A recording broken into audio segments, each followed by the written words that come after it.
obtuso. Aqui, rapaz, cala sua boca, deixa eu falar minha fala aqui, rapaz. Eita vida velha desmantelada, menino.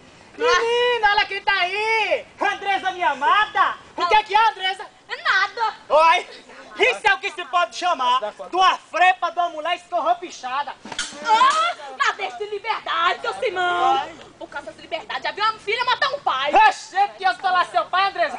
Sua mãe fez de tudo pra isso, mas eu me mantive firme e ela, desanimada, foi se arranjar lá com seu pai mesmo. Ótimo. Ave Maria, meu Deus do céu, oi.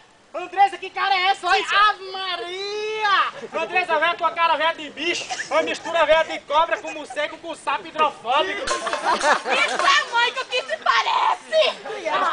Oi, dona Andresa, não se ofenda não. Você não tem essa mania velha de achar gente parecida com mim.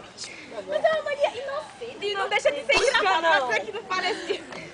Olha, você acha engraçada porque tá mulher desmoralizada. Eu não gosto não. Andresa, minha paixão, hein, bagaceira? Papá merda! Eita vida velha desmantelada, menino. Simão, meu filho, olha, isso não é hora que você tá por aí pela rua lesando e dizendo besteira, né? Você tem que tá escrevendo, né? Agora, avalie se dona Clarabela chega aqui e vê você assim, o que aquela mulher vai pensar? Oxente, assim como?